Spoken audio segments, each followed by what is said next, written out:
régional. À présent, à vous, Paul Satis, c'est le retour de La Voix est libre. Merci Sandra Méallier, à tout à l'heure pour le 19-20. La Voix est libre, deuxième partie, l'ancien président socialiste de la région Rhône-Alpes, Jean-Jacques Kéran, est notre invité. Cette semaine, on revient avec vous, Monsieur Kéran, sur l'actualité de la semaine écoulée.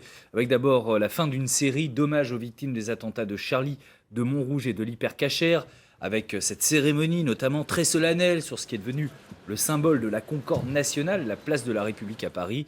Malgré le monde, ses plaques dévoilées, ou même Johnny Hallyday qui a chanté, on se dit qu'il est quand même un peu loin l'esprit du 11 janvier 2015 quand des millions de Français marchaient ensemble pour défendre la liberté d'expression. Est-ce que c'est un peu votre sentiment aussi ? Je ne crois pas, parce qu'on a tous été marqués par ce défilé, il y a 300 000 personnes à Lyon, partout dans les villes. C'était l'affirmation de la foi dans la République. Alors bien sûr, les hommages se sont multipliés, mais je pense que l'esprit reste toujours. Comment se défendre en étant ensemble face aux agressions terroristes? C'est cela le plus important. Et malgré les divisions politiques qui ne cessent. Oui, mais, bien sûr, mais les divisions politiques sont légitimes, mais elles ne le sont pas quand ça concerne l'essentiel, c'est-à-dire les valeurs de notre République, la défense de la nation. Vous avez été ministre de l'Intérieur, Jean-Jacques Kéran, Oui. à une époque un peu lointaine. Maintenant, c'était fin 98. Pas très longtemps, pendant 3 mois, vous aviez assuré Oui. l'intérim de Jean-Pierre Chevènement qui était malade. Courte expérience, mais néanmoins intéressante évidemment de voir ça de l'intérieur, sans mauvais jeu de mots.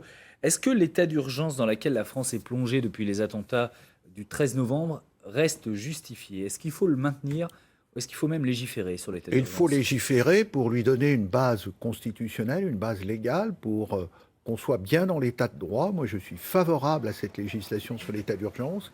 Et il est nécessaire, on se rend compte qu'il y a des menaces qui continuent à exister sur notre pays. Vous dites état de droit, est-ce que les perquisitions administratives sans l'assentiment d'un juge sur présomption policière, est-ce que ça c'est l'état de droit? C'est ce que permet l'état d'urgence. Est-ce que l'interdiction de manifester prise par un seul préfet, c'est l'état d'urgence? Est-ce que c'est l'état de droit? L'interdiction de manifester a été levée maintenant, puisqu'on a vu les manifestations. Mais un préfet peut la prendre n'importe quand, on est d'accord. Un préfet peut la prendre parce qu'il mesure aussi quels sont les dangers qui peuvent exister.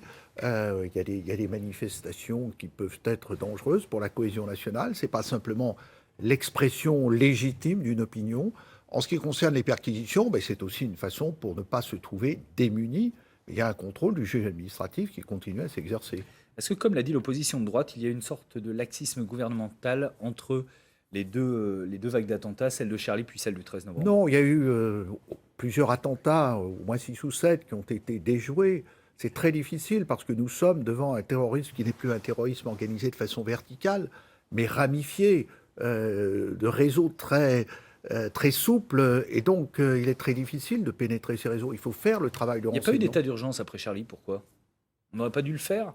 Ça aurait protégé du 13 novembre? Je ne sais pas si ça aurait protégé. En tout cas, après Charlie, il y a eu cette réaction très forte. Vous en parliez de l'opinion qui a été portée.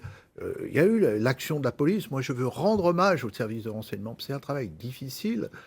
Les réseaux dont on parle sont très habiles. Ils se dissimulent, notamment au niveau de tous les moyens informatiques. Donc, ce travail est fait, mais la menace existe. Ne le cachons pas. Actualité de la semaine marquée par cette agression aussi à la machette d'un enseignant en plein Marseille.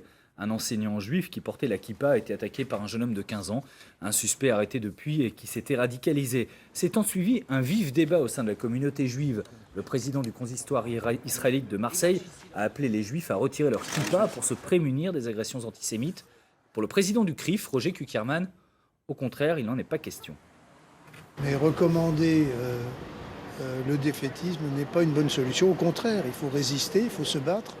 Et je crois que sinon, c'est une atteinte à notre dignité, à notre honneur de juif. On doit pouvoir vivre notre judéité en France comme on la vit depuis 2000 ans. Il y avait un appel à porter la kippa ce vendredi. Est-ce que vous l'avez suivi, Jean-Jacques Kéran? Non, je ne l'ai pas suivi. suivi. Je porte quand je me rends dans les cérémonies religieuses à la synagogue. On est un pays de liberté religieuse. Cette liberté, elle doit être garantie par les pouvoirs publics. Et le fait de porter une kippa n'est pas une agression contre les principes de la République. Ce n'est pas une manifestation, comme on dit, ostentatoire de l'affirmation d'une religion. C'est aussi un choix personnel que fait celui qui porte la kippa par rapport au respect de ses principes religieux. Ça devient un peu effrayant quand même si on ne peut plus sortir dans la rue avec une kippa sans se mettre en danger? Oui, avec une kippa ou avec une croix dans un signe, ou avec... je crois que il y a là une montée de l'intolérance dans notre pays qui est totalement inadmissible. En plus, le jeune dont vous parliez était l'élève de ce professeur. Donc la menace existe. Nous sommes dans un pays où il faut combattre cette haine, qui est une haine qui est aujourd'hui forte au niveau de la jeunesse en particulier. Et est-ce que le voile, c'est la même chose? Non, enfin le voile, il a été toujours dit qu'en ce qui concerne le voile, tout ce qui ne permettait pas de pouvoir reconnaître une identité d'une personne, c'est la loi sur le voile. Alors, on parle ni du niqab ni de la burqa, mais le voile, comme beaucoup de femmes en portent aujourd'hui, de musulmanes en Le portent. voile n'est pas une agression contre la République. Le fait d'avoir la burqa, oui, parce que c'est nier la réalité d'une femme. Et ça, nous sommes, nous, dans un pays, pour l'égalité entre les hommes et les femmes. Alors les musulmans, justement, inquiets de l'amalgame avec les islamistes, ont ouvert les portes de leur mosquée le week-end dernier. Une opération, disons-le, qui n'a pas eu un succès phénoménal, d'autant que toutes les mosquées n'ont pas joué le jeu des portes ouvertes, à peine une centaine sur 2500. Mais pour ceux qui ont pu se rencontrer, l'échange a été plutôt enrichissant. C'était le cas à la mosquée de Givors, dans la métropole lyonnaise.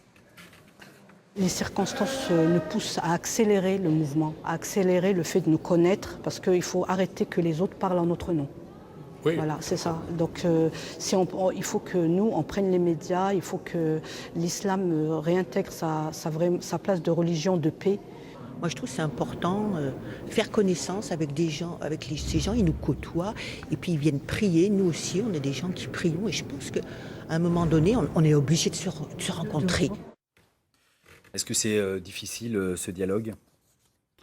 Non, je ne crois pas qu'il soit difficile entre les religions, mais les religions doivent être à leur place dans un État laïque qui garantit la liberté religieuse, la pluralité religieuse, mais qui en même temps préserve ce qui est essentiel, c'est-à-dire le fait de se reconnaître sur des valeurs communes.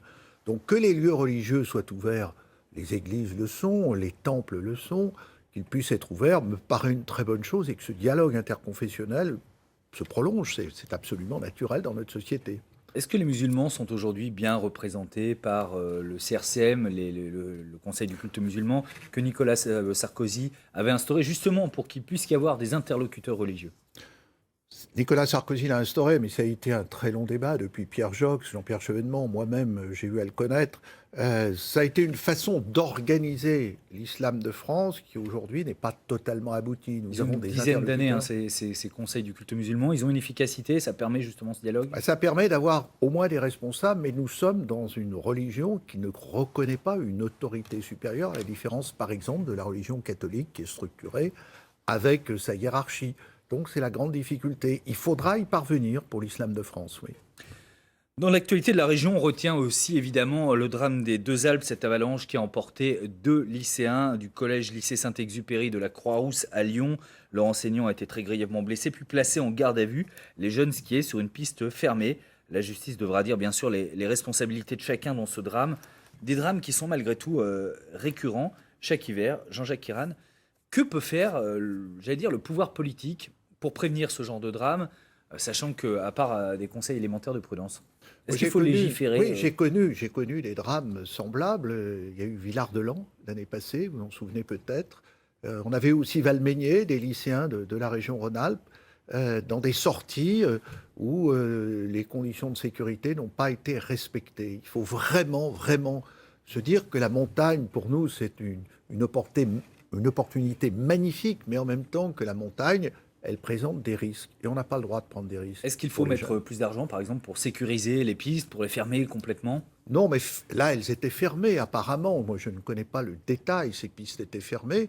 Le niveau de sécurité des stations de ski vous paraît raisonnable aujourd'hui ? Non, mais j'écoutais vos informations il y a 2 jours. Et le lendemain, il y avait des gens qui disaient « Mais non, on va prendre cette piste noire parce qu'on a envie de la prendre et puis parce qu'on passe outre les consignes de sécurité, parce qu'on estime que ce n'est pas menaçant. » On est quand même dans une société où on dit qu'il y a le principe de précaution et puis on s'en affranchit délibérément. Et ça représente des risques pour des pertes humaines. Surtout que dans le cas qui concerne donc cet accident, il semblerait qu'il ait été provoqué par des personnes qui se trouvaient au-dessus et qui ont déclenché l'avalanche, elles aussi hors piste et hors zone de sécurité. La Villa Gilet, ce haut lieu intellectuel lyonnais, se retrouve dans le collimateur de la Chambre régionale des comptes qui pointe des problèmes de gouvernance et s'interroge surtout sur la rémunération de son directeur, Guy Walter, qui dirige également les subsistances. 10 800 € net par mois, auxquels il faut rajouter 5 800 € de notes de frais. En 5 ans, le salaire de Guy Walter a augmenté de 55%. Sophie Valzecchi est allée le rencontrer. Il justifie cette augmentation par l'augmentation en parallèle de l'activité de la Villa Gilet. Ce que je voudrais, c'est qu'on mette en relation cette augmentation de salaire avec l'augmentation et ces augmentations de salaire avec l'augmentation du volume d'activité, augmentation considérable dont les résultats, je dirais, en matière d'événements sont plus que probants puisque nous avons créé un festival dont le succès est patent et qui est un festival qui est connu aujourd'hui absolument sur le plan international. Alors Guy Walter fait référence aux Assises internationales du roman, qui est en effet un succès. Néanmoins, est-ce que la rémunération de Guy Walter pose problème ? On peut l'estimer trop élevée. importante. Nous avons décidé de baisser progressivement la subvention à la Maison Gilet. Nous ne sommes pas les seuls financeurs. Il y a aussi... Mais elle est quasiment exclusivement financée par des subventions. Oui, parce que c'est une activité. Quand on va aux Assises du roman, on paye une petite somme pour entrer, un petit droit, je crois, me souvenir que c'est 5 €, qui ne permet pas de financer l'ensemble des activités, c'est bien évident. Elle exerce une mission de service public de ce point de vue-là. Et il faut qu'il y ait une gestion qui soit garantie par l'association, et il y a pluralité de financeurs. Nous avons baissé notre subvention en disant qu'il fallait un meilleur contrôle. Elle reste de 600 000 € pour l'année 2016. Est-ce que néanmoins, vous n'avez pas, même si c'est une association avec un conseil d'administration, un président, le financeur, qui est la région, donc le Il n'y a contribuable, pas que la région, mais n'a pas un droit de regard, notamment sur la rémunération du personnel. Oui, et du directeur. à travers les décisions du conseil d'administration de cette association, et aussi à travers ce que cela induit pour les activités. En même temps, la Chambre régionale des comptes, elle a fait son travail, et nous, dès qu'on a été saisis, c'est-à-dire il y a quelques mois, ce qu'on appelle le rapport provisoire, on a pris les mesures, on n'a pas attendu. Laurent Wauquiez va remettre de l'ordre dans tout ça ? Vous l'aviez déjà fait au préalable ?